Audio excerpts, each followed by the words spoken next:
Okay, welcome back. This is tape 2. In case you've gotten lost, we're on tape 2. This will be the third side in the series. Right now we're up to March 18th, 1975, and it's Billy's 8th contact with Semjase from the star cluster known as the Pleiades. The interesting topic that happened in that particular meeting, Billy had some questions that he was getting now from his group members. When he would go out for a contact, he would of course come back and tell everybody about what happened, and they would discuss the information because excuse me, they were all starting to take part in actually helping him get the information together. Billy would type it out very roughly, and then they would clean it up. So already they were forming kind of like a work group to help him out. And along with that, of course, they had a lot of questions of their own, and since they weren't able to go on the contacts with Billy, quite frequently they would give questions to Billy to have him ask Semjase. And she would try to entertain the questions whenever possible. And this brought up a pretty good group of questions on this occasion. And the first one is, Billy jumped right off and says, "What is matter?" Well, she says, matter is a sizable idea. It is a solid form of energy that can be sizable. What she's referring to here is this, that throughout the universe, energy and matter are everywhere, and that you can take energy and you can convert it to matter, and depending on how much you can convert, you could convert it to any sizable amount of matter. All energies can be turned into solid matter. It's only necessary to condense the concerning energy very strongly and concentrate it very highly. Now, of course, they say it's very simple. The process by which you actually do that might be a little difficult, but we do that to some extent already. We convert ethers, gases, and so forth into different things now, and make certain compounds and metals and so forth. So we're working on it. What we do is, once you concentrate a certain energy, you can convert it into a solid matter, and this provides the basic building blocks of solid components. You create the neutron, the proton, and the electron. This forms the atoms of the chemical compounds, which then in their three aggregate forms form the solid outer wrap. And this is something that our scientists, I'm sure, are quite aware of by now. This means that the original energy is absolute matter, and original matter is absolute energy. General idea is that the entire universe is either matter or energy. It's either solid or it's non-solid. Coarse matter is what matter is. Solid matter is what the Pleiadians refer to as coarse matter. Okay? Energy is what they refer to as fine matter. Earlier we talked a little bit about, our spirits, when they leave the body, they go into the fine matter world. Well, the fine matter world is an energy form world. It's not a solid matter or a coarse matter world. Okay? She mentioned that it's possible to create machines which actually convert matter to energy and vice versa. And apparently they understand that concept quite well. A side effect or an outdrawing of that might be the fact that they were able to take Billy into the ship, much like we see on Star Trek, where they would beam him up, somehow where the particles of his body would come apart, be arranged back inside of the ship. So they're having control of converting the solid matter of a person into fine matter and then putting it back into coarse matter. This also is one of the main ways that they actually move their ships around the galaxy, which we'll talk a little bit more about pretty soon. The most natural form of what we're talking about here, converting energy into matter, is done by the creation itself. And here again we find the Pleiadians bringing up this idea of what the creation is. They openly admitted to Billy that they didn't know everything about creation, but through their technology and their association with other races, they were learning a lot more about the actual creative energy that creates the universe and everything in it. So when they refer to the creation, that's what they're talking about. They're talking about the original source of energy that created all things in the universe. Commonly on our planet, we generally refer this to as a god, but they're saying that gods are actually physical forms that are created in the universe by creation, just like everyone else. That gods are actually humans that have on the very highest development of knowledge, and that their knowledge of the elements and the laws of nature and the laws of creation are so high that it seems to us that they are creating things, when mostly they're just manipulating or generating things because of no knowledge.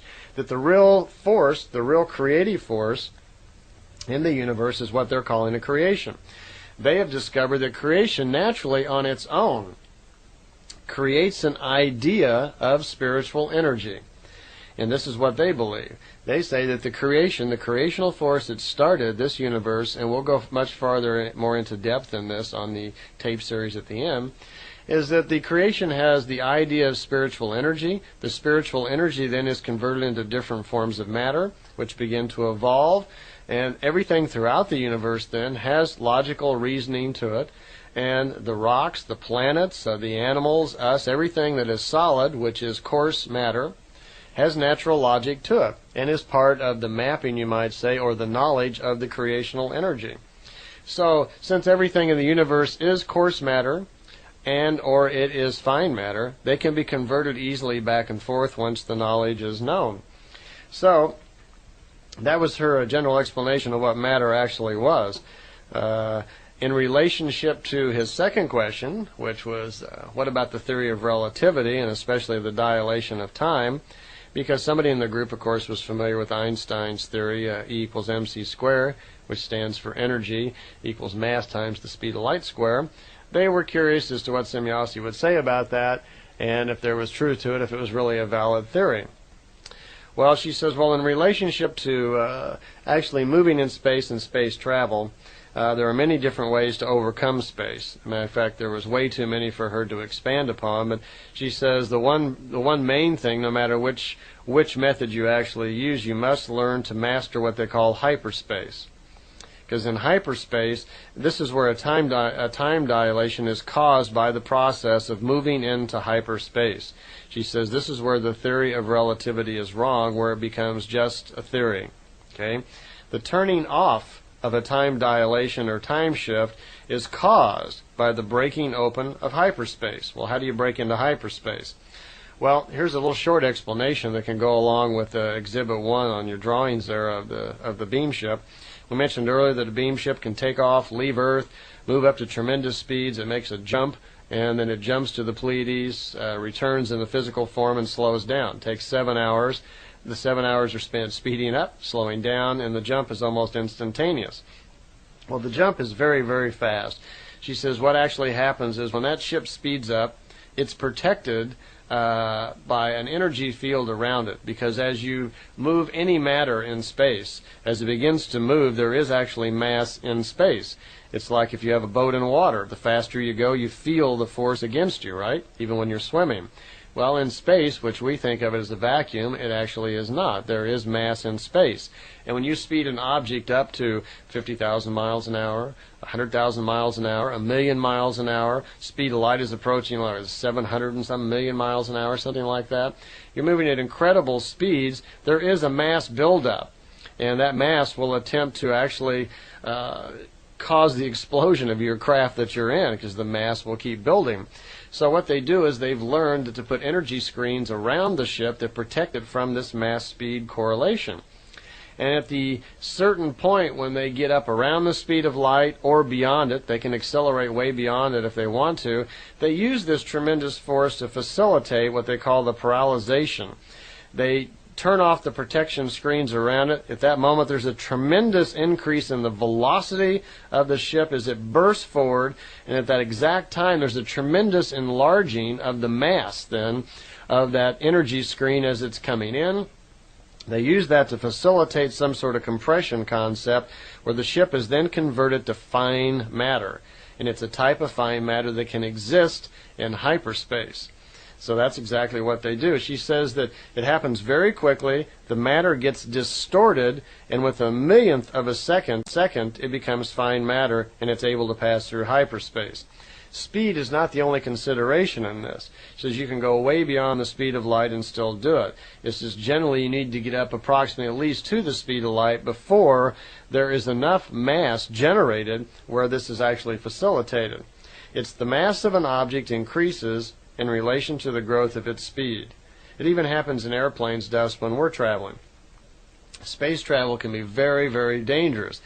As we move forward in our technology, right now we're blowing rockets out into space at 30,000, 40,000 miles an hour, which is very slow on the scale of things that move throughout the universe. The speed of light is 186,000 miles in 1 second, and we're only going 30,000 miles in an hour.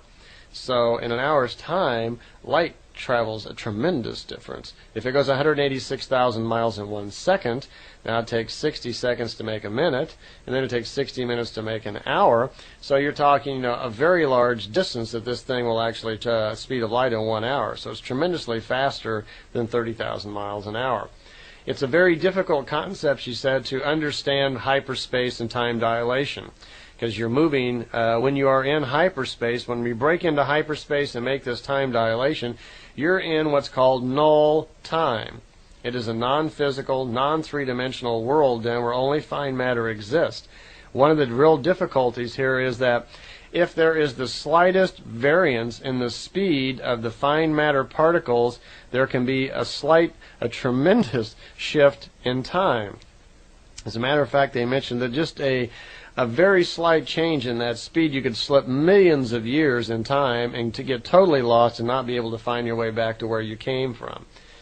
She says there are stories all the time of developing races trying to figure this technology out, and they work on it, and there's a tremendous loss of life and equipment because it's such a difficult thing to actually figure out.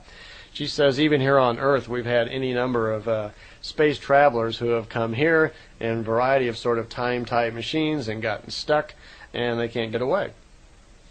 If a spaceship breaks through the speed of light without going into hyperspace and without protection of these screens, these manufactured screens, there will be a catastrophe for the ship and the crew.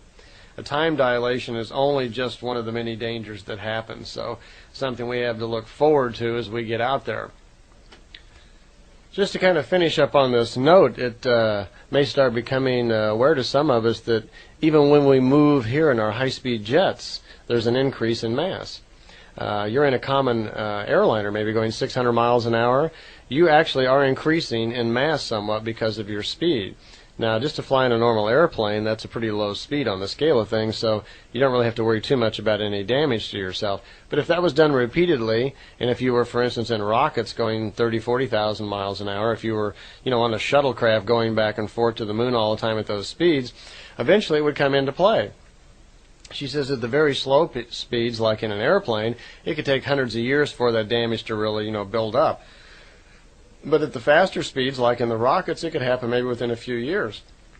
So what's really happening is as you speed up, mass of your body is actually increasing, and that can have a damaging effect on your mental functions and on the actual functioning apparatus of the brain. So it could cause untold sort of mental damage.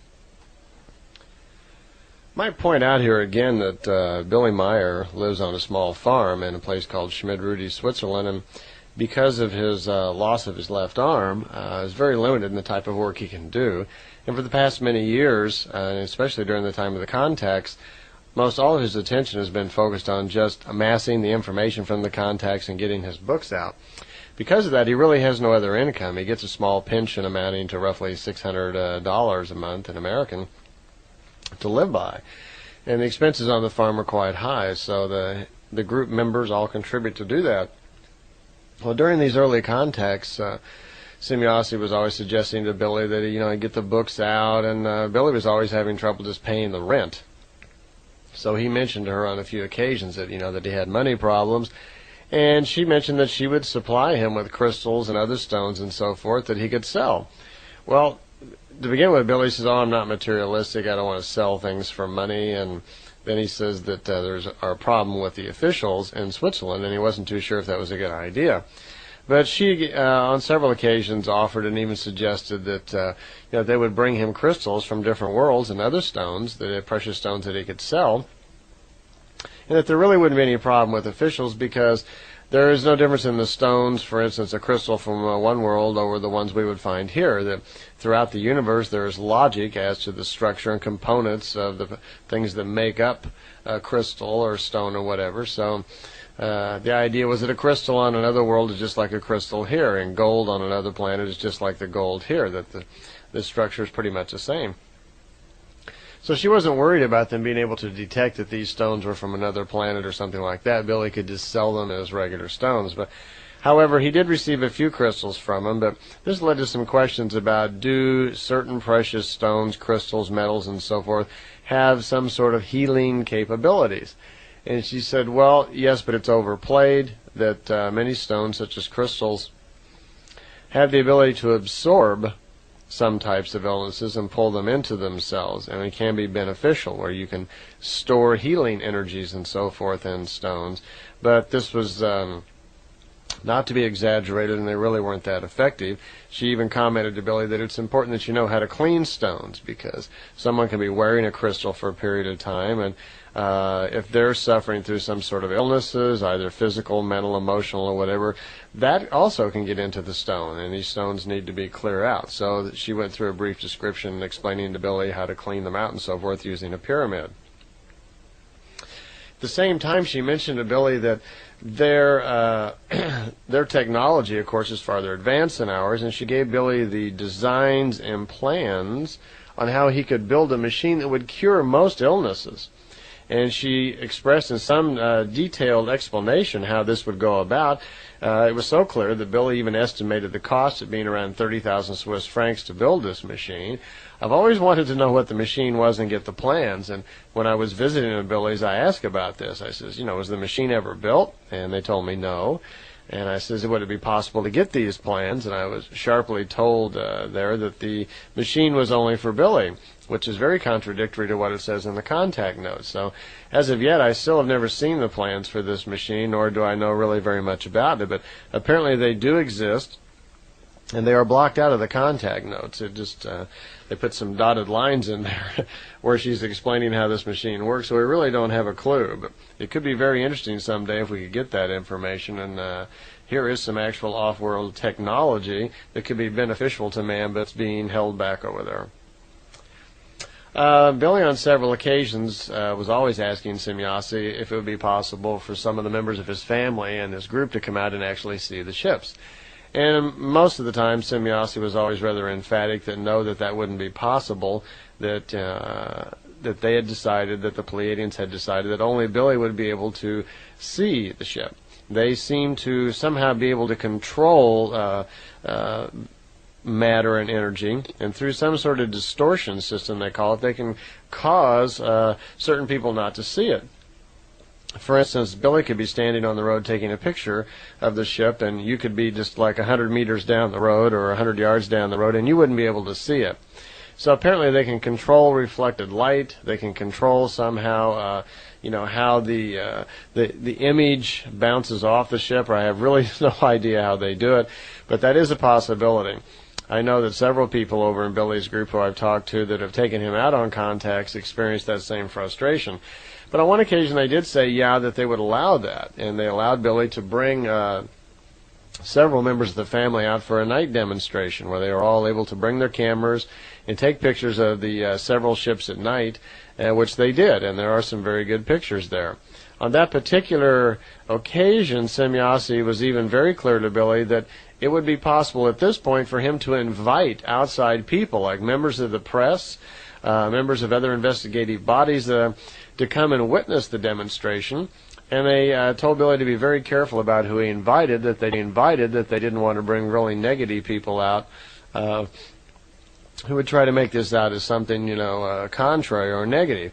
That if there were, people in the media who would report this honestly and clearly, and then they were welcome to invite them. But Billy was to be very careful about who he invited. To my knowledge, he invited certain family members and other friends and witnesses, and a lot of pictures were taken, but I don't know of anybody in the press that was actually invited. During the ending of this contact, Semjase said that she wished to finish some of the history lesson that she had started once before, and so I want to continue that right here and tell you a little bit more about the history of our ancestors and bring it right up to today. Before, when we talked about history, we discussed the fact that the ancient Lyrians had spread themselves throughout the galaxy, seeded many other planets, and spread around, including under the leadership of an Ishwish named Aesol, had moved off and formed what we today think of as the Pleiadian society. That was 230,000 years back. And then down through the centuries, on many occasions, Earth had been populated in small colonies. As a matter of fact, there have been many people from the Pleiades, Lyra, Vega, and Orion on many different occasions who had come here and settled small colonies from time to time. The first really major mass colonization that they are familiar with occurred 50,000 years back when an Ishwish named Plejaren came here. and brought around 70,000 people with him. Among those 70,000 people, there were 200 sub-leaders and scientists, each one a specialist in a certain area of scientific information. They built a very large society. That society covered the entire planet. It was on every continent. There were cities everywhere. That civilization lasted for almost 10,000 years before it ended in a very violent war. Fortunately for them, they had the technology to get off the planet, and most of them fled, the ones that could survive anyway. For 7,000 years, then, there's a period where the Earth is almost totally alone, where there's nothing going on. Now we're back to 40,000 years ago. They fled and had their war. There's 7,000 years of almost no one being here except the then developing Earth human beings, the Adams and the Evas, that's us. And 33,000 years back then, the descendants of those who had fled that big war, many of them returned. In particular, there was a great leader named Atlant, and he had a wife named Caratide, and they founded the continent that would be called Atlantis. Caratide's father's name was Muras, M-U-R-A-S, and through him they founded a city called Mu, which was located, the central city, in the Gobi Desert. The city of Mu had two underground cities, Agharta I and Agharta II, which had tunnels built between them, and that was the central seat of power for Mu. Mu and Atlantis both had their own colonizations all over the planet and sprung up all over the place. But they lived peacefully for many thousands of years, actually about 18,000 years. And then about that time, certain factions grew up in both of their societies, which were beginning to cause problems and causing one person against another. And after all these years of peace, strife broke out. There were some factions of war beginning. The governments at hand, the Atlantean and the Mu governments, would not stand for this war breaking out, and those who were attempting to cause the wars, they drove them out of town, literally. But in this case, they drove them off the planet. Well, these people left in large amounts. There was an exodus of those warlike people. They left, and I'm told they went to the Barnard Star. Some of the others may have split off and gone to different areas, but that's where the major amount of them went. 2,000 years went by where there was again peace between Atlantis and Mu and the cities of Earth. We're back to about 13,000 years now, back from our time. That's the time frame where we're at. At that point, those people who had left had built up on their own planet, the ones that were exiled. Their race had escalated and become very ruthless and very warlike. They then had a leader named Arus, A-R-U-S. They decided to return to Earth. Eris must have been quite a guy, because it says in their folklore that he was thought of as the barbarous one. He also had a strong following, had a couple hundred leaders behind him, similar to Pelagon, that were very high in the sciences and the arts. They settled in the high north country, it says, and in the area we now call Florida. In these two areas, and proceeded to start small wars again against Atlantis and Mu. One interesting fact, though, if you take the globe of Earth and look at it, and look where Florida is now. Now, if you take your hands and roll it over to where Florida moves up to the north, where Greenland is now, that's the position that the planet was in at that time. So just roll the planet over so Florida moves up farther north and up to that northern area where Greenland now is, and that's the position where things were actually at. That puts the area where Atlantis was, which was the large landmass between South America and Africa, that moves it up farther north, where it's north of the equator then. Okay, more on the line almost with where America is now. So you can see that the planet was in a different position. What happened was war finally eventually did break out, that Eris and his people caused a great war to break out. There was a major war that happened between Atlantis and Mu. And that ended actually in one day. It was such a short war. They had such high technology. Just to give you a brief idea of what happened, on the history tapes that I have, this goes into much larger detail, and there's a much longer explanation all about the history and these things, but I don't have time for here. So you could listen to that if you're interested in more. But ultimately what happened was the Atlanteans, who had a large number of ships, a very large army of spacers, started an assault against Mu in the morning, and apparently within about 20 minutes' time, with these some sort of dissolving ray energy beams they have, they almost immediately annihilated the city of Mu. Now, the people of Mu were thought of as scientifically being more advanced than Atlanteans, but they didn't have the number of spacers, and apparently they really weren't prepared for the immediate attack. The Atlanteans caught them by surprise and wiped Mu out almost instantly, like I say, within about 20 minutes' time. Unknown to the people of Atlantis, as they were back celebrating and cheering their immediate victory, that they just wiped out millions of their friends, the people of Mu, the scientists of Mu, who had been expecting a war, had taken a large group of their people, flown out into space in the area where the asteroid belt is, and found rather large chunks of the old planet Milano, which is what the debris of the asteroid belt is made up out of. They took one very large asteroid that was floating out there that was several miles in diameter, and they actually, by hooking some sort of engines or ships to that asteroid, propelled it towards Earth. They then propelled this large asteroid and smashed it right into Atlantis. When it hit, it actually didn't hit Atlantis. It exploded when it hit the atmosphere several miles above the land. But when it exploded, it ignited and blew up the atmosphere. It caused the ocean floor to crack open, and that's why Atlantis sunk down to the ocean floor. The air, the atmosphere of Earth was just black smoke and ruin for, I think, something like 40 years. It threw us off our axis and caused the rotation of the planet to actually change. So it was a rather disastrous war and wiped out just about everything. There was hardly any life left on the planet. Eris and his people survived. Most of the people who survived from Atlantis and Mu from the different cities fled to get away from the wars and the evil tyranny of Eris and took off back to the Pleiades, Vega, Barnard Star, or other friendly places. When the dust had settled, so to speak, Eris, an Ishwish who has an expected life expectancy of over 3,000 years, was still alive, along with all of his followers. They had taken Earth. Well, there weren't too many people, though, to rule over. There was the then developing Earth human beings that were left here, and just the people that had followed Eris, and hardly anybody left from Atlantis and Mu, because the destruction was so wide-filled. Well, after a period of time, the sub-leaders of Eris, the scientists, began experimenting on the local Earth human beings, the Adams and the Evas. Through that experimentation, all sorts of diabolical creatures were created that have gone down through the years as myths. They bred humans with fish and all sorts of animals to try to do things. But among these rather diabolical experiments, some were conducted by a scientist, one of the Eris scientists, named Semyas A, with an A. In the Lyrian and Pleiadian language, if you end a name with A, it's masculine. If you end it with E, it's feminine. Billy's having contacts with Semyas E, and Semyas A would be a man. Actually, the names, these are kind of like code names that they use, and they are, I guess you could call them spirit names. And they use these names to, one, express the level of education that the individual is currently in.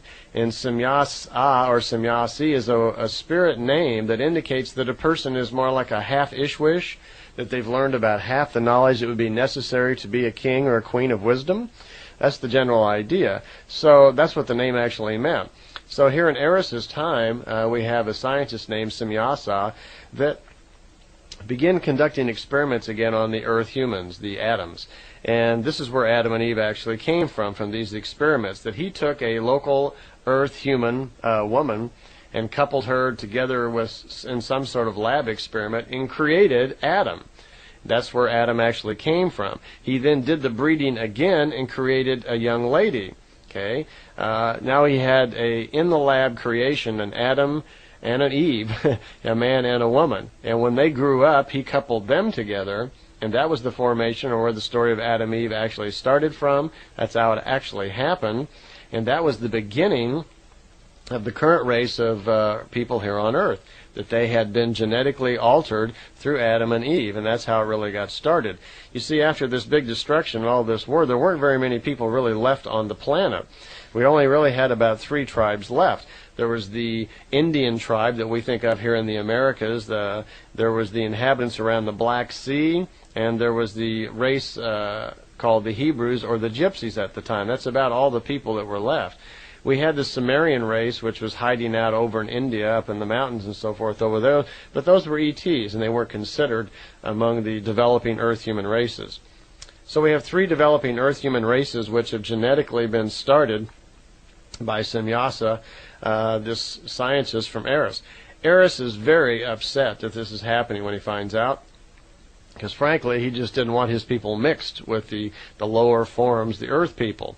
And at first he was outraged. It's not known exactly what he did to Semyasa, but the many other scientists that were also experimenting with earth people, many of them were killed or exiled or whatever. And apparently he was quite enraged until he discovered that now he had a whole new group of followers, that he not only had reign over his people, but he could also had more followers in the form of 3 groups of earth people who were developing in these 3 areas around the planet. So to them he set himself up as God, the creation, and they became to worship him. He thought so little of them that he demanded sacrifices from them. He was very cruel to them, quite often demonstrated to keep him in line by killing some of them. Now remember, Eris was an Ishwish, a very, very, very powerful man who understood much of the laws of nature. To him, things like telepathy, levitation, and most importantly, the ability to put thoughts in another person's mind was something that he understood. So that would be very scary to developing earth people who had abilities nothing like this. Even on our level of knowledge today, someone like that would be very scary indeed. Well, Eris eventually died. He had a son named Jehav, Jehav, who was just as ruthless as he was and continued his reign of domination and fear, hate, and anger all over the planet. So the planet Earth was not in very good shape. We're going back now, we're about 9,000 years back when Jehav comes into power. Jehav has another son, Jehovah. Jehovah is the one who continued that tradition and actually helped pull all the Hebrews together and told them that they were his chosen people among all the other people on the planet, and instilled this thought of speciality into the Hebrew people through his ability mentally to do that. And this is where the concept started to the people that they were chosen over the other people of the planet. Well, perhaps they were, but at that time I don't think that was any great prize, considering the level of evolution and intelligence that was going on at the planet at that time. I don't think that was much of a prize. But at any rate, that's where the concept started. There were 2 or 3 other leaders after that who were not as vicious, who were not as bloodthirsty as Jehovah, who eventually wanted to return to the Pleiades. Life in the Pleiades had become very peaceful, very comfortable, and very loving. And life on Earth was very distasteful to these older, more evolved beings over a period of time. And eventually, they decided to leave. And it was 1943 years back from the year 1975, which puts us in the year 32, that they decided to leave Earth and return back to the Pleiades. At that time they did. That was kind of the end of the Lyrian Pleiadian leadership on the planet Earth. And for a long period of time, they just did nothing more than just occasionally watch in on us. It wasn't until around the 1600s that the current race of Pleiadians took an interest in us again, because we were starting to develop rapidly. And they began to build bases here on the planet again and actually monitor our civilization and take an interest in it. On several occasions they had open contacts with other people like Billy Meier, and leading up to 1937, when they again decided, because of the acceleration time that we're moving into, this Waterman era, that they again would procreate several spirits, and they did procreate 4. Procreation means to cause them to be born. And on February 3rd, 1937, at 11:20 in the morning, once again the Pleiadians intermingled, you might say, into the society of Earth, and caused Billy and 3 others to be born with a mission in mind to get themselves back involved with Earth people, pass on certain information, mostly spiritual information, to try to help us through this difficult time. You see, the Pleiadian theory is that the New Age, Waterman era, whatever you want to call it, the Golden Age, Age of Revolution, whatever you want to call us coming up, is a very important time. They understand scientifically what is actually happening and explain that to Billy. But they feel it's very important during this time of potential growth and learning, that they try to bring strong people forward, light bearers, light workers, teachers, prophets, and intelligent people forward, educate them so that the Earth has a chance to grow into a peaceful civilization instead of the rather warlike greed power system that currently prevails over our planet. First of all, let me make a couple of things clear, at least clear by the Pleiadians, that they wanted to make it known that the New Age time is not a time of ending. Many religions, beliefs, and different people like to think of this as the end of the world, that this is an ending time, and it's not. It is actually a time of change. It's a time of beginnings, and it's a time of wonderment. It's a chance for opportunity. They told Billy that we have roughly 800 years, they estimate. During the next 800 years will be the massive changeover with the potential to move into a new type of social structure and a new society with a new way of thinking where we would live closer in harmony to creation. If we miss that, if within the next 800 years that we instead fall into barbarism and continue with our greed, war, and power, that we most likely will annihilate ourselves, or someone will do it for us, and we would fall back into, dark times again. But let me explain a little bit more about what this means. The planet Earth is in a solar system. We're taught 9 planets, but there's actually 11, we're told, revolving around a sun. This solar system, then, that we're in is on its own path. It's in a large kind of oval pattern of its own. And every 25,860 years, our solar system, it's just a scientific fact, returns to the same spot that it's at right now. We are revolving. We're moving very slowly as a solar system. Just like our planet revolves around the sun, our entire solar system also revolves around a central sun. That central sun is very, very powerful. We're just beginning to understand that radiations, electronic waves that are emanated by other heavenly bodies, planets, stars, etc., actually do affect our thoughts. They affect nature, and they have effect on a lot of things which we really don't understand yet. But the scientific understanding of the Plejadians is that every 25,860 years, the solar system that we live in, all of our planets and our sun, move close in proximity to this central sun. The strongest point of radiation from that central sun is just as we enter it. That's when we get kind of a boost in energy. There's a surge of power, kind of like turning up the switch on your hair dryer from high to low, and there's a sudden surge of heat, and then after you use it for a second, you kind of get used to it. Well, it's something like that. So what they want to make us aware of, that this is a great time of potential. It's a time of change. It's a time of wonderful opportunity. Along with that, the downside is that there's going to be a lot of problems, too. Anytime we have change, we have fear and a lot of other problems. You don't have to be a genius to look at our planet right now and look at our planet as a whole and see all the people around it in China and Africa and the Polynesian Islands, Australia, Asia, everywhere, that everybody is growing up with different ideas, different concepts. We are a world in turmoil. We are being thrown together through communications and technology. Some places it's going well, some places it's not going very well. But unfortunately, most people, when things aren't going well, they turn to whatever they regard as their religious beliefs. They try to put faith in what they believe. And these ideas are not going to serve them in the coming years, because these old philosophies, old thinking, old religions don't really provide answers for the coming questions that we're going to have. Consequently, there's going to be a lot of emotional hardship for many people. Murder, suicide, crime, things like this are going to be tremendously on the rise. We are going through a time of change. On February 3rd, 1844, we began 184 years of change. This is when we start to move into the proximity of this new age position, this new cycle. And at that point, things start to accelerate. We've noticed just ourselves in the last few years the great acceleration of inventions and so forth. There is no other time in the development of our society when we will accelerate as fast as we have the last 100 years and will the next 20. Look where we came from covered wagons to going to the moon in such a short space of time, where for 2,000 years before that we hardly grew anything at all. Well, we had this 92-year period from 1844 up to 1937, which was the beginning, or the first half of this changeover period. The Plejadians say the changeover period is 184 years long.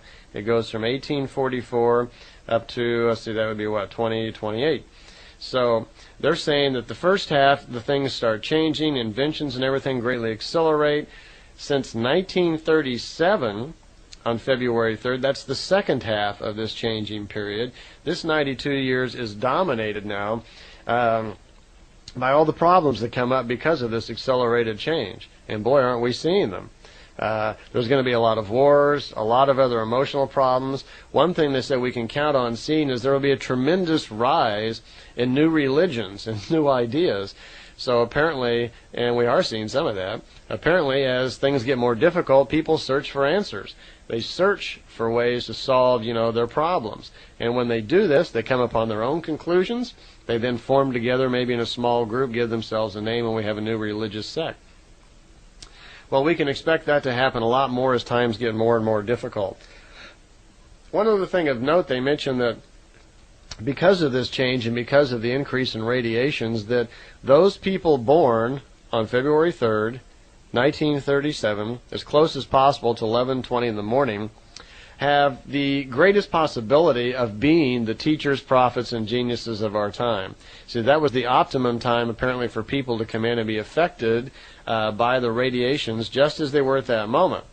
From that date forward for a year, through the whole year of 1937, beginning of February 3rd, I said it was the highest probability of these geniuses, prophets, and way preparers and teachers to be born. So we might look to people at that age. We're in 1992 as I'm speaking now, so those people would be, 55 years old. So we could look to, as you're looking around at people that are speaking, lecturing, and talking, you might keep an eye out for people who are roughly 55 years old right now, and let's see how many of them have really come forward. Because, of course, even though you may be a highly evolved spirit, and evolve means wisdom gained over a number of lifetimes, okay? So we may have a number of those people that were born, but they were born in poor environments, or for whatever reason they weren't able to really come through. So it's also interesting that that's when Billy was born, right at that moment, why they caused him to be born at that time. And they seem to have very high respect for Billy's evolution. Billy is not Plejaren. He is not Lyrian. He's from an unusual little race called Lawsons. Apparently they live on only one planet, are very, very old, older than the Pleiadians themselves, and consequently are very good beings for becoming prophets because of the age of their evolution, they can withstand and understand things very well. Also, I think it has something to do with the brain matter itself being able to grow larger numbers of connectors, which can hold more acids and consequently more intelligence. So there seems to be something to that. That's probably why they altered Billy's thoughts when he was 7. There's probably a strong connection there someplace. So anyway, they wanted us to be aware that scientifically it's just a fact that our solar system is moving into this new period, that we're in new geography. We're getting closer to the central sun. The radiations from the sun have a really strong effect on our thinking and so forth here. Consequently, this new age period, which is here, is a very good time for potential. It's potentially a great time for us to grow. But this means those of us who move more towards a spiritual life, seeking out the answers of creation, learning to develop our world and our society around spiritual laws, have a much better chance now because of this location where we're at. We have a better chance of being heard, being understood, and developing ourselves.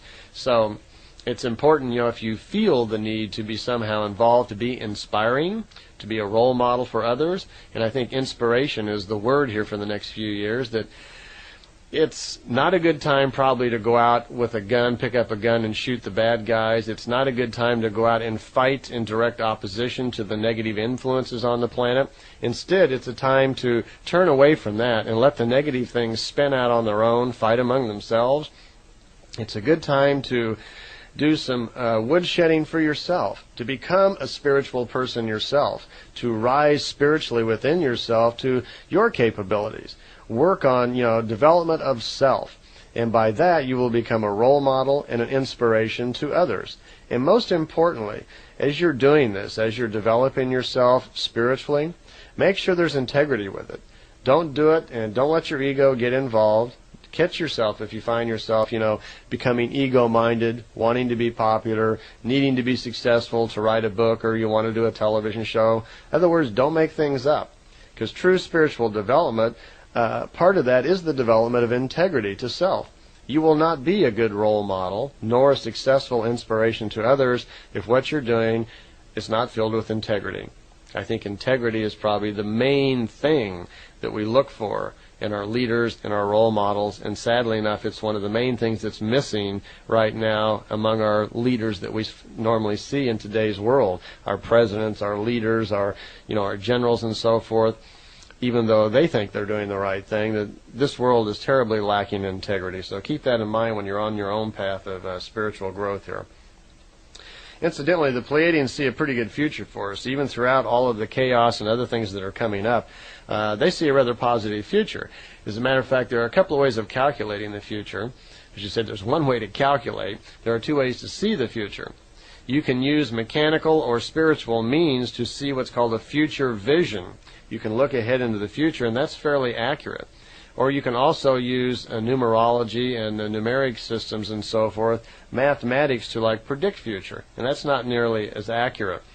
They have looked ahead in future view and seen a rather pleasing future for us that we actually, based on events in 1975, they showed Billy a future where we had grown peacefully to a society. He was looking 500 years ahead, that we had spacecraft very similar to the Pleiadians. We had facilities on the moon and the outer planets, and we were doing fairly well, and our population was much lower. So there is, sounds like a pretty good possibility for growth in the future. So let's see what we can all do to be part of that. Okay, I see on the old little wheel here we're ending the side of we're coming to the end of this side of the tape. So I'll see you on the next side.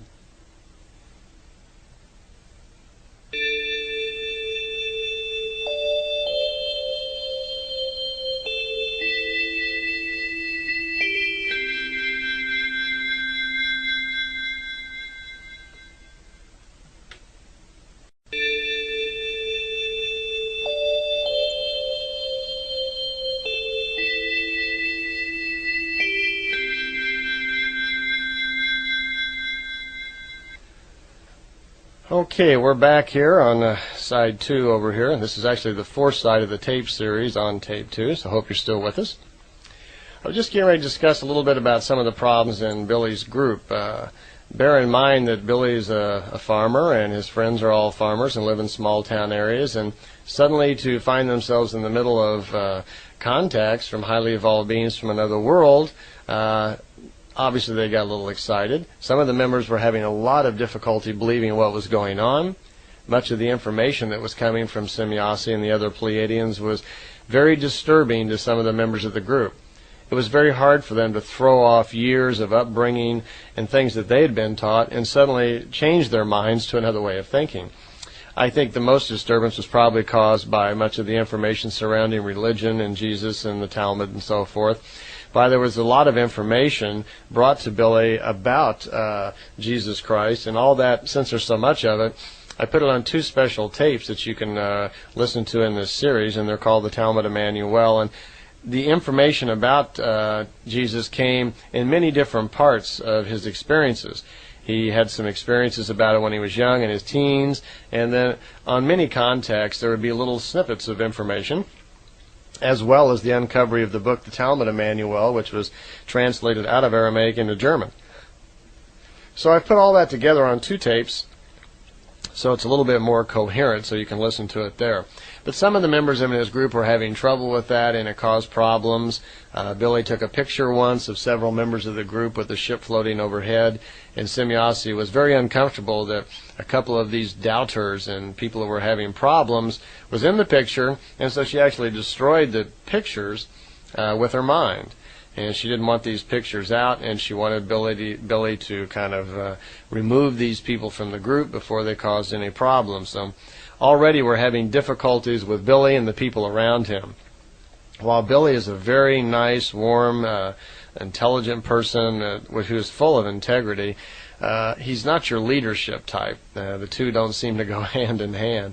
And throughout the whole history of his contacts in the group, he's always had difficulties with, with members. But that's to be expected. There's so much pressure on these people from inside their own ranks, from the outside world, and from these extraterrestrials that obviously there'd be a lot of difficulties springing up. They're no different than just the rest of us. So overall, though, I think they've done a wonderful job of coping with all this stress and pressure from outside influences and trying to keep this information as honest as it is and to try to get it out to the world. So, okay. Semjase also mentioned to Billy that not to be too worried about his acceptance, because Billy was being led to go out and do speeches and talks in public, and he didn't want to do that. He says, I'm not good at that. I just don't know how to talk to people in public, and he really never has. And she told him not to be too concerned, that there were a lot of good people, she called them friends, around the planet that would hear about him and be drawn to the information that could be helpful in those ways. A couple of times people from Billy's group also went out and gave talks, and I understand Billy tried it once or twice, but he was not received very well. I think it was just too difficult for someone that had had all the unusual experiences that he had had, contacting people in other worlds, seeing other worlds, traveling in other times, actually visiting, moving in time and visiting prehistoric times, medieval times, visiting Emmanuel at the time just before his crucifixion. These were all amazing things. Billy, thinking, of course, everybody would be fascinated to hear about it, comes out in public to give a small talk, and people really think he's kind of insane or crazy. Billy spent some time when he was younger in a mental hospital. Because he was incorrigible, and they thought he was really difficult to handle, and he was having problems. So he was always kind of concerned that people were going to think he was totally nuts, and that he would wind back up in a facility someplace. So this always was concern to him when Semjase would press him to go out into the public arena. Early on, too, in the contacts, the Plejadians were making it clear to Billy that the purpose of his education was to get information out to the general public, speaking, putting out books and so forth, and letting the world know about this, because they were very adamant about the main part of their reason for coming was to try to educate us about the universe, about life, who we are, things we would call philosophy or spirituality. And throughout all of the contacts, there's quite a bit of information about that. I have not interjected too much of that to this point, just a little of it, because it was kind of sporadic throughout the meetings whenever they would start talking about it. So again, like in the Talmud information, I've assembled that all in kind of one coherent straight through message and put it on the 2 tapes in your series called the Creation Tapes. Actually, one of them is called the Semjase Spirit Lessons, which is Semjase speaking on the philosophy of life based from a Pleiadian point of view. Then there's the tapes marked Creation, and those have more of, I guess you call them the spiritual laws on them or something like that. But that's where most all that information is. Instead of just putting in little pieces of it here and there, I tried to put it all together in one coherent statement. So you can listen to those just on their own. Before she leaves, Billy has a couple more questions that he has to ask. He's concerned once again about other people claiming to have contacts with other ITs and other life forms in other worlds. Excuse me. Semjase again tells him that there are no other life forms living in our solar system, and that no one on Earth is having any contacts with other Ts. As a matter of fact, she goes so far as to tell Billy that he is the only person on Earth having contacts with ETs. But in another part of the notes, they also suggest that about 3,000 ships a year come in, and occasionally ETs do have contacts with people, but maybe only for one time or so. So there seems to be some contradiction here, but I think what they're making reference is the fact that Billy was the only one having ongoing contacts of his particular nature. And that's probably true. There doesn't seem to be any other cases on record so far of anyone having contacts the way that he has had. Billy is also at a point where he's getting kind of upset and frustrated because he's having a lot of problems at home, and he's trying to, do something about that. So she's trying to comfort him to keep going, and again she suggests that perhaps he could sell some crystals or something. And she hammers home again the fact that Billy is the first person in 2,000 years that has been able to be in contact with higher intelligence. That the Pleiadians for the past few weeks have been putting Billy in contact with a higher form of consciousness for his own spiritual growth, and also so he can put a book together on this particular subject. So even though things are getting kind of difficult for him, she's pushing him to hang in there and so forth and hang on. That if he gives up. This is the interesting part. She's saying, well, it's your decision if you want to go on. And Billy's saying, well, I've got to get a job or something because things are tough at home and I don't have any money. And she's saying things like, well, it's your decision, but of course if you have to get a job, then mankind will suffer. That if you have to get a job and we have to discontinue our contacts, then she's putting all this pressure on Billy that the development of Earth itself will suffer from this. And I know after, this is in 1975, and I know I didn't meet Billy till 86, I guess it was. And even then, in the summer of 87 and 88, when I was there, Billy had the same feeling that he had somehow let the Earth down, that he felt by the fact that the contacts had come to an end years earlier, that he somehow had failed the Earth. So there was all this pressure on him, even at this early time back in June of 75, that they were pressuring him to make him feel like the entire fate of the Earth was dependent upon his shoulders. And here's the poor little guy that's trying to do his best to understand all this information, write it down. He's got a wife at home and kids that need attention, need money, and need help, and he's not providing well as a father, and that makes him feel bad. So he's in a rather tough predicament here, and she's really not trying to help him out very much. She's suggesting that they would help as far as crystals and so forth, but she's leaning on him all the time and reminding him how valuable he is, how important he is, how evolved he is, how evolved he is. There's really a lot of psychological pressure on Billy at this time to deliver. Well, on another note, he asked her at one time about government on how they make decisions and so forth. And she mentioned that the Pleiadian worlds, of which, as I understand, there are 3, that the Pleiadians belong to an alliance of about 127 billion people on a variety of planets that all belong to a certain alliance. And they have come together and have agreed upon certain rules and laws governing their section of space and how they do things. And under these laws follows the rules on contacting lower species like ourselves and what they can do and what they can't do. So apparently they do have a large alliance. It's a collection of human and non-human races. And quite frequently throughout the contact, she would always refer to the fact that she would have to get permission from her council. And her council refers to a group of people in the Pleiadian worlds who make the decisions for the Pleiadians based on information they get from this alliance. The head of the alliance apparently is a very highly advanced group in the Andromeda galaxy that offers information or advice to the alliance, and then these people take it back to their planet, discuss it among themselves, and then they decide what's good for their own race. That's kind of their form of government. Interestingly enough, they don't have voting like we do. Their world, everyone has to agree. Here, if we have a 51% majority, you can be president.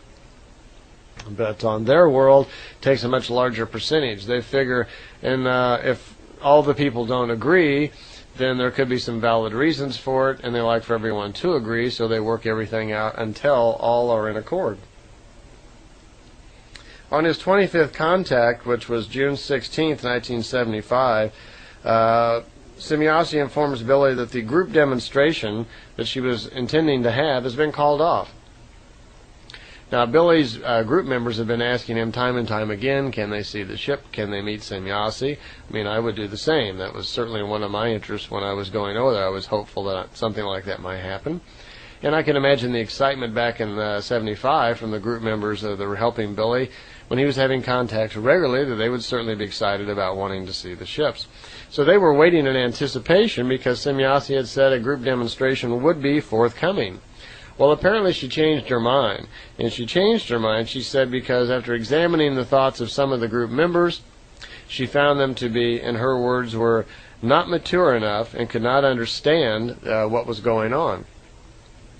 She explained that they felt that certain members of the group were of such low evolution or such low understanding and mentality that they would not take the demonstration correctly, that they would misunderstand, that they were not spiritually developed enough to properly, absorb this, I guess. I guess they felt if they made themselves visible to these people, that this would kind of overload them, that no longer would there be room for doubt in their minds. Normally we go through life making, kind of rationalizations about things, and we say, Well, we don't have the real answer, so we make up our own answer about something. Like, we really don't know what God is yet on our world, so we just make up our own reasoning and our own logic, and we subscribe to whatever religious group kind of goes along with our thinking, and that's our acceptable standard.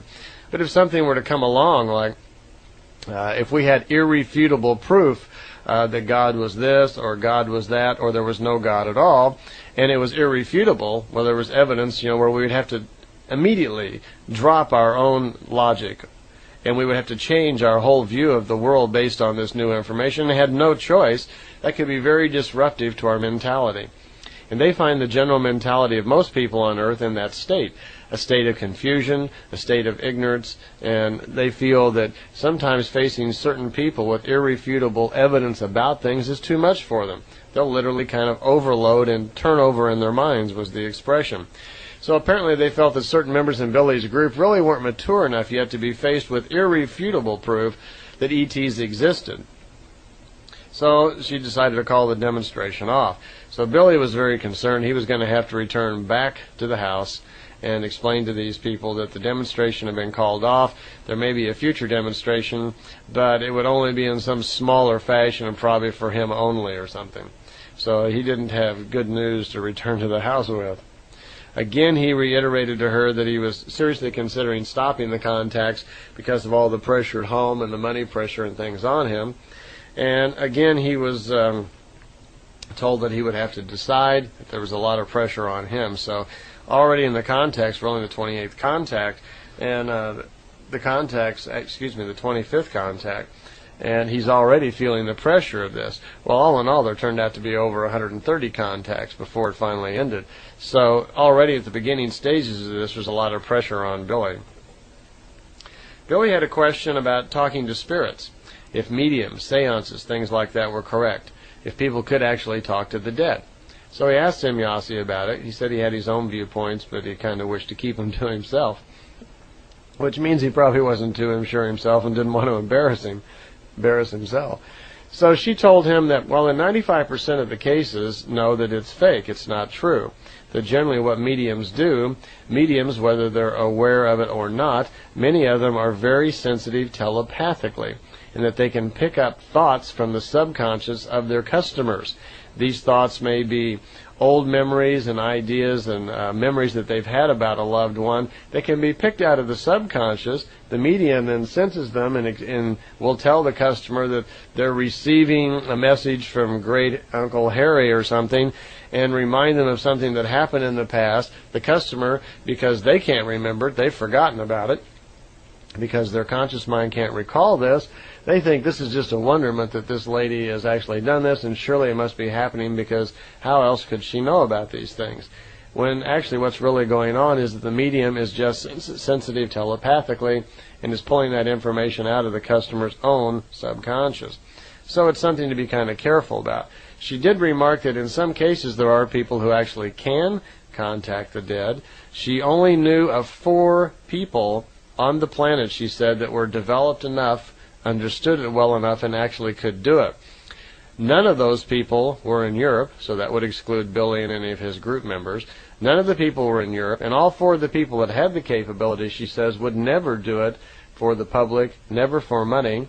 These were all people who were developed to a point where they were spiritually developed enough, where creationally they understood how to handle this information, and they would never really reveal it to others and do it. So this is suggesting, even though they're telling Billy that he's very evolved and the highest evolved person on the planet and all that he's very special, that he wasn't special enough actually to be one of these people. That there were obviously 4 other people on the planet that were spiritually probably more developed than he was and had these abilities and these understandings that Billy did not have. Okay? So there's some contradiction here that they're feeding Billy, where all along they're telling him he's the most advanced, very special, that he's the highest evolved person on the planet, and then they make these statements where there are apparently 4 other people on the planet more evolved than he that have the ability to contact the dead that Billy doesn't understand. So there are some areas of contradiction here where Billy is being led down a path, and by psychiatry standards, you could say he's almost being brainwashed in some instances without even being aware of it. She did, in summing that up, she did mention also that they don't even feel it's a good idea to talk to the dead, and reminded Billy that a dead spirit, once the spirit passes over into the fine matter world, it doesn't have any more knowledge and information than it did when it left. That once you pass over into the fine matter world, all that goes with you is the current wisdom. It's the wisdom of the experiences that you've just had. There is no creative thinking and no new experiences in the fine matter world. The point is, you don't know any more in the fine matter world than you did when you were here. Actually, even less, because you lose recall, apparently, of many experiences. Mostly, what goes with you is just the wisdom of those experiences. So someone over in the fine matter world couldn't answer your questions now any better than they could when they were here. Apparently, also, it's similar to something like a sleep state in the fine matter world, where it's kind of a cogitating thing, where you kind of cogitate, is the word that Billy used, that you're working out or kind of finishing out, things and experiences that you've had in the things and experiences that you've had in the physical world. This would be very similar to like sleep at night, when the experiences of the day are still kind of working around in the machinery of your subconscious. So she remarked on this because she says, for the most part, spirits don't like being contacted. They don't like being bothered, and they really aren't even interested in sending any information back to the physical plane, and in most cases will lie, make things up, or just play a joke on the human because they don't want to be bothered. It seems to be an attitude they have once they're separated from the physical body. So the Plejadians don't make any effort to contact the dead. They see nothing helpful about it. She did remark that it can be useful and helpful in some areas once the individual is spiritually developed enough where he can contact higher forms of life. But that's very rare because very few people know how to do it.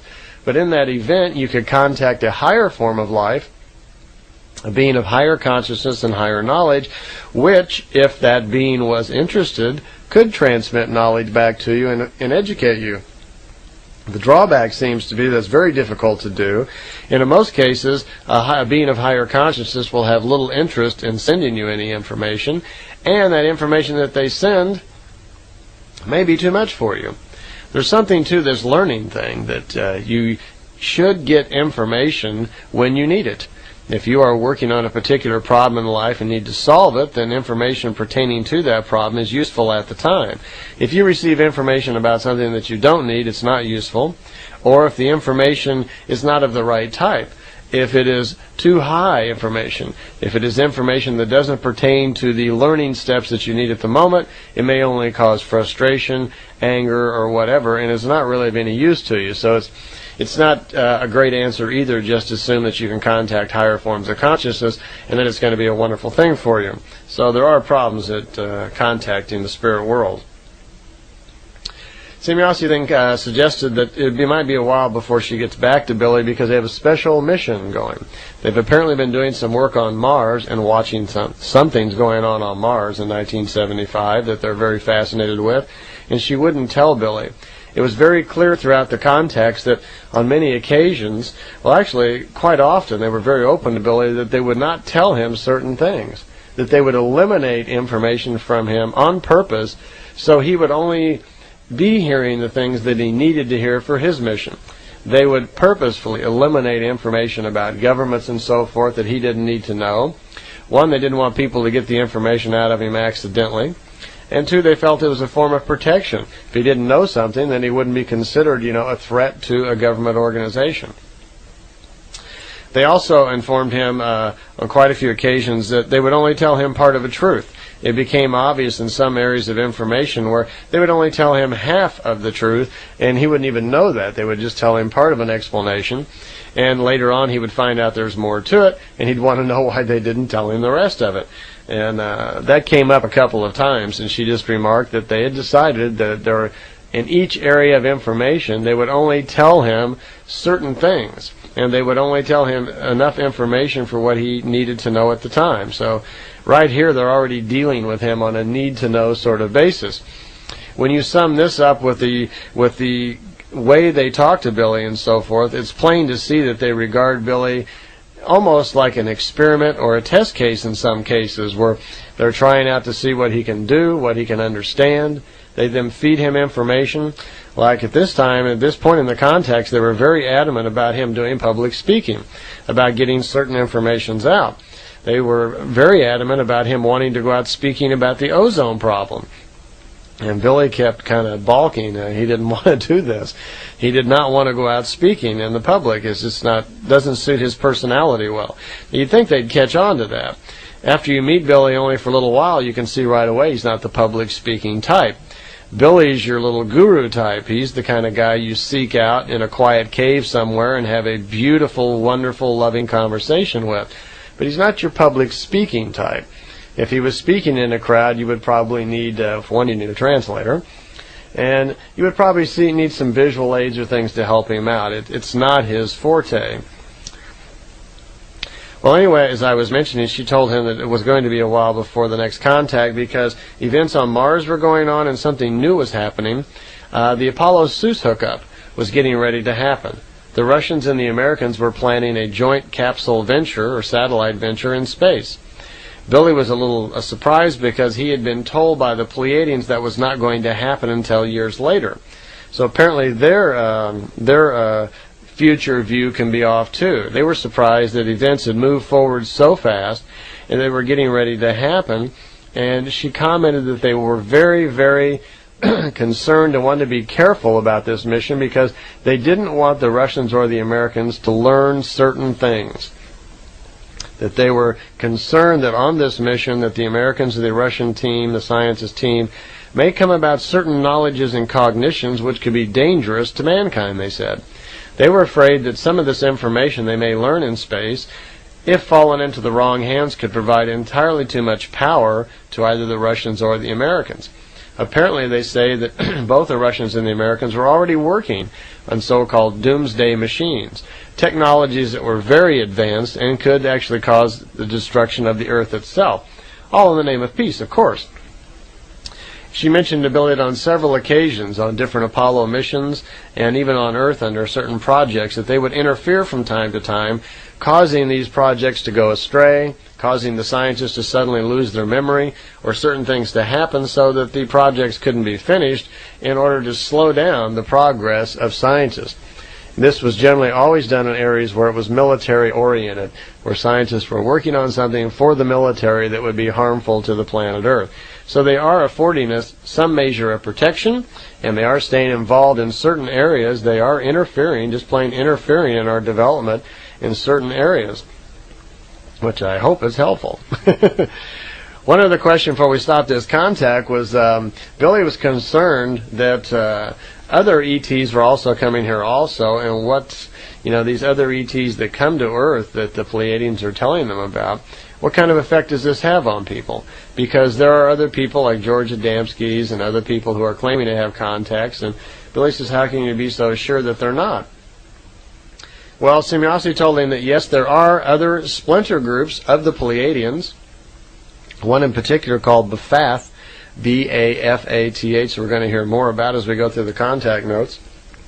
There are other groups that continuously do contact human beings from time to time. This one particular group, the Bafath, seems to be very well organized, and it is their MO, their modus operandum, to infiltrate religious leaders and political leaders and instill thoughts of grandeur and ego into their minds, causing them to do certain things. They particularly play on religious leaders, they say, because people who follow religions, that their minds are oriented to being a follower, to being a servant, to worship, to be on their knees, to information and so forth. These people are easily controlled.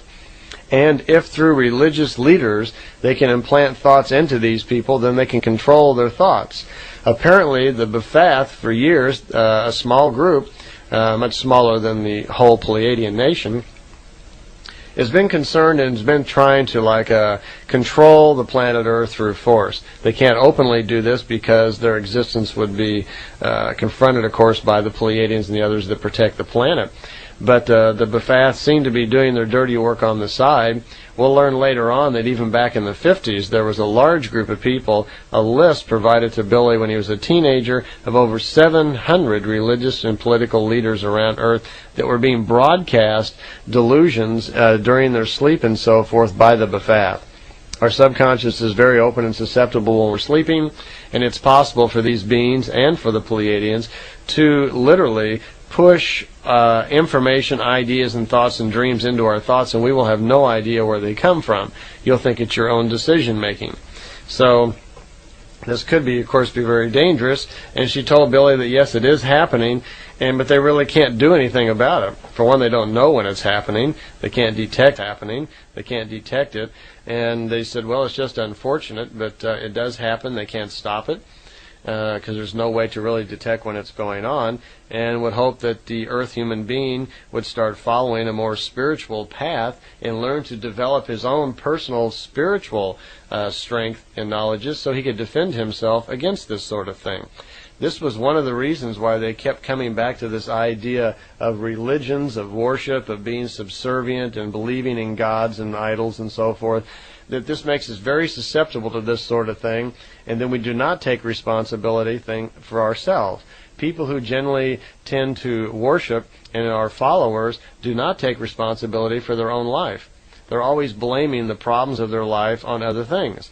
Like, well, gee, I can't get this job because, well, it's just the way God meant it, or it's just the way things ought to be, or whatever leader they're following, whatever the name of their religious belief may be, they would blame it on that, and they just chalk it up to, well, that was God's will, or that's the way I guess it's going to be. And that's not true. We are all 100% responsible for ourselves. We are all 100% responsible for our own actions and our own personal growth. This is probably the main, if there was any particular one statement that the Pleiadians are really trying to get across to us, it's that. It's get off your knees and take responsibility for yourself.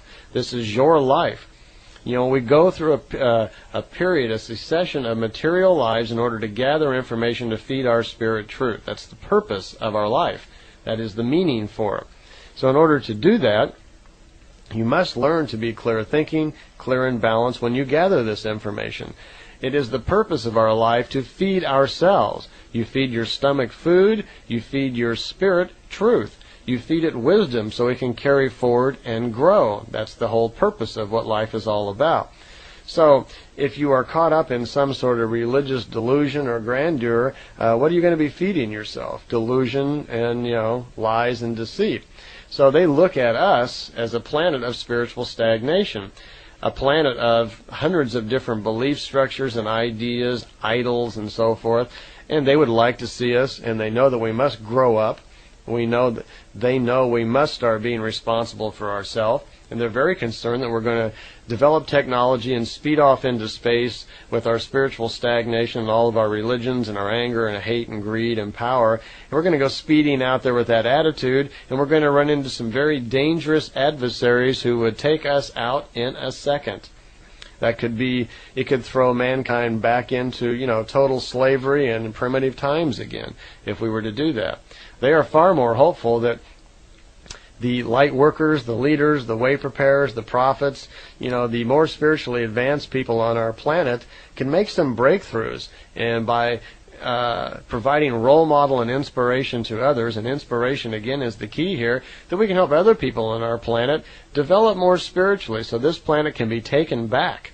And we can get our planet back and live in a more spiritual, more creative, creational way, and get rid of the current structure of power and greed and mayhem. And then when we move out into space, we can align ourselves with them and other peaceful races and have much better hope for our entire civilization. So that kind of summarized up through the first 25 contacts through June of 1975. Okay, now we're up to June 25th. He had his 27th contact. Up to now, all the contacts had been situations where Semjase would telepathically get in touch with Billy and direct him to a certain location. And Billy would ride his little moped out and meet her, sometimes at night, but most of the time during the day. But it was getting a little bit more difficult because people were starting to follow Billy, and it was getting difficult for him. And he lived in a little town called Hinwell at that time. And word was getting out more and more about what he was doing, and a lot of the locals kind of frowned on it and thought he was kind of strange. And So things weren't real comfortable for him, but he was still going out and meeting Semjase on these contacts on the ground. He had not ridden in the ships yet. But things were to change, because on this particular contact, Semjase informed him, says, "Surprise, get ready, we're going to go for a trip." And she said, "Would you like to go for a ride in the ship?" And he said, "Of course, when?" And she said, "How about today?" So they did, and she said what she had planned was she was going to take him on a little ride in the ship up to Saturn, and they would go by Mars and also go by Jupiter and come back, which they did. And Billy didn't seem too surprised, which kind of was drawn to Semjase's attention. She was searching his thoughts and found that he was almost emotionless, that the idea of going for a flight to other worlds didn't seem to get him that excited. So I know it would certainly get me excited anyway. Well, anyway, she landed the ship and directed him mentally to where she was parked, and he went there. When he got there, they talked for a few minutes, and after explaining what they were going to do, they started walking towards the beam ship. And Billy says that there was no steps or anything involved, that somehow as they were getting close to the ship, they just floated right up into it, and the hatch just shut right behind them. And he doesn't have any idea really how that works. But when he got inside of the ship, he had his camera with him, and she told him that he'd be able to take pictures. He could take pictures on the out the windows of the ship, and he could also take pictures inside the ship on these little sight screens they have. And it's television screens that allow them to see things, whatever they want to see. So Billy right away noticed that inside of the ship it was kind of green, the colorization in the air, and the windows were green. But from the outside, the windows appeared orange. So he asked her for an explanation, why the windows, if they were glass, why were they different? She explained that on the outside of the glass, there was some sort of coating or something on the glass that detected the atmosphere. It would let them know if the atmosphere was harmful. And when they were down on the ground like this, where in the normal atmosphere, the windows would appear orange outside, and they would be green on the inside. And that was a sign that everything was okay, that the atmosphere was usable, they could get out. If for some reason they landed somewhere and there were different colors, reds, blues, or greens, whatever, that came through the window, if the windows changed that color, they'd know that there was a problem, and that they'd have to wear some sort of atmospheric suit before they could get out of the ship. Also, if the windows were a different color, it would not allow them to open the hatch and get out of the ship. They couldn't do that accidentally unless they had their atmospheric suit on. So there is some intelligence going on in the ship here. Later on, we're going to find out that the intelligence in the ships are primarily organic, that they're growing, what we think of as computers, that the ships are somewhat intelligent and can actually do some of their own thinking, which you have to figure for a race that evolved much, way beyond us. It's probably not such a big surprise. Well, anyway, once inside of the ship, they take off, and Billy notices as they get out of the atmosphere that the windows turn clear. And she said, yeah, when you're not in an atmosphere, they turn clear and you can see through them. Also, the windows block out radiations. So if you're looking out the window and it should be a comet or you go by a sun or something, that the radiations are blocked so there's no harmful effects from pressing your face up and looking out the window. That's probably what I'd be doing. I'd be right over at the window with my nose against the glass, looking out like, what's going on? Well, inside of the ship, too, they had several sight screens that they could watch on. Well, this was a rather short trip by their standards. It took 2 hours and 34 minutes, and they went, as it's expressed in the contact notes, they traveled 3,000 million kilometers, which would be equal to 3 billion kilometers that they went. And I don't know the exact route they took, but I know they went by Jupiter, Saturn, and Mars, and then returned. When they got back and sat down, Billy, for some reason, was just as emotionless, and she was a little surprised that he wasn't more excited than he was, but he assured her that, it had made quite an impact on him. He was just thinking about it. He was just considering about all the things that he had seen, but he didn't act excited. I know I'd probably be jumping around in the ship going, yeah, wow. Probably have a little trouble containing myself there, but there weren't any other remarks in the contact notes about these things. Except later on it does mention that around Mars they were careful that there was something going on Mars, and he was not able to take any pictures there. They wouldn't even get too close to the planet. They apparently got much closer to Jupiter and Saturn. He got some nice close-up shots on Saturn and on Jupiter also. So unfortunately though, those pictures didn't come out. When he got his film back, they were all blank. he goofed up something on the camera, and that rather historic trip, there are no shots of it whatsoever. It was only a couple of days after that for his 28th contact, which was a telepathic contact. Up till this time, Billy's contacts had all been with Semjase, and she contacted him telepathically and said that her base commander, whose name is Quetzal, wanted to meet Billy and wanted to talk to him. Well, Billy had not met Quetzal or any of the other Pleiadians up to this time, so he was a little surprised, and he was actually a little taken back, and he says, well, what does the big chief want to talk to me about? Have I done something wrong? She said no, he just wanted to meet him, and that he had a few things he wanted to tell him. So she says, please pay attention, and he did, and telepathically then he started receiving, actually he says he could hear the voices right in his head, and he was listening to Quetzal. Quetzal was the base commander over all of the bases and Pleiadian action on the planet Earth. And I don't know how long he'd been at that particular position, but he said hello to Billy, was happy to meet him, and had some responses to a book written by a lady named Gloria Lee that a couple of people in Billy's group were reading at the time. And this book apparently was all about Gloria Lee claiming to have contacts with extraterrestrials. And he wanted to assure Billy that it was not true, that this lady, Gloria Lee, had not had any contacts with extraterrestrials, and it had not really taken place. So they chatted for a while and pushed thoughts back and forth, and that was his first introduction to one of the other Pleiadians. So it had been 28 contacts before this had happened, and this one was telepathic, by the way.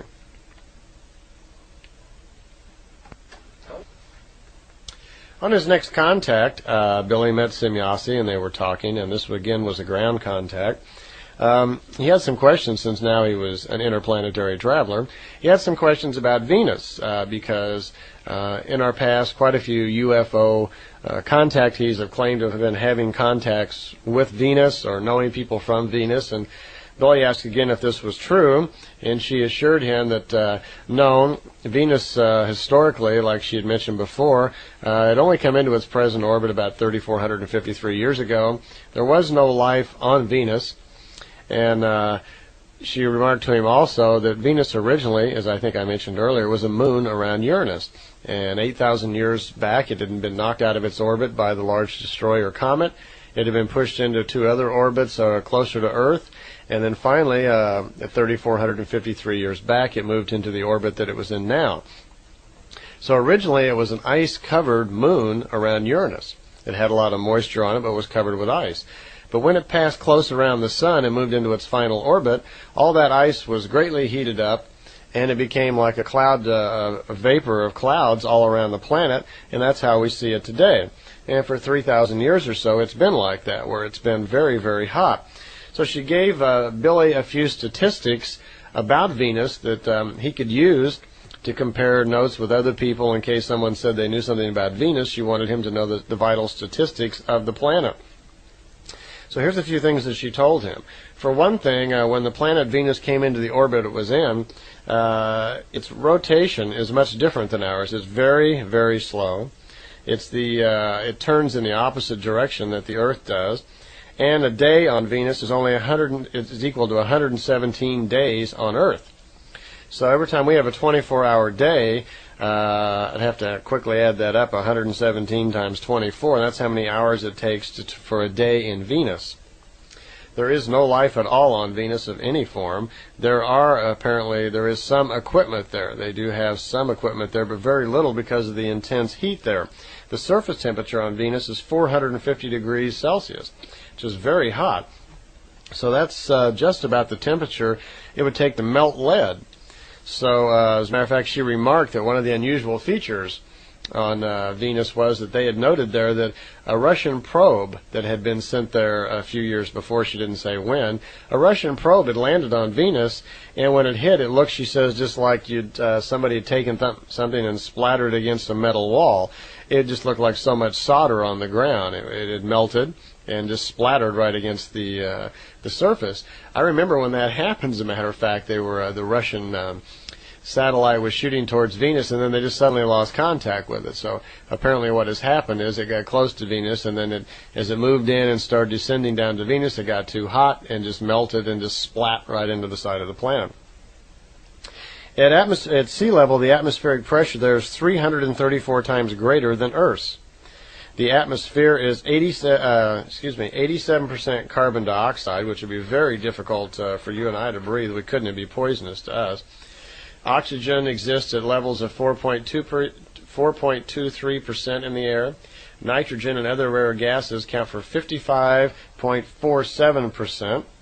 There's very few water vapors on the planet at all. It's all in the clouds. The pressure of Venus's atmosphere is 107 times greater than Earth's. There is actually no water on the surface of the planet to support life. I suppose at that temperature that would make sense. So it's going to be some time before the planet actually cools down and the very beginnings of life could get started there. They have the magnetic field on the planet is very low. The Van Allen girdle is very weak, and the solar wind factor, she says, is not screened well at all. Those things don't mean too much to me, but they might to someone that's more scientific minded. She says the surface of Venus is very flat around the equator, around the center part of the planet, and there's mountains up in the higher range. The temperature is about the same day or night. There are very great differences in the wind between the low flat areas and the high mountainous regions. In the high mountainous regions, there are very high winds reaching up to about 117 meters per second.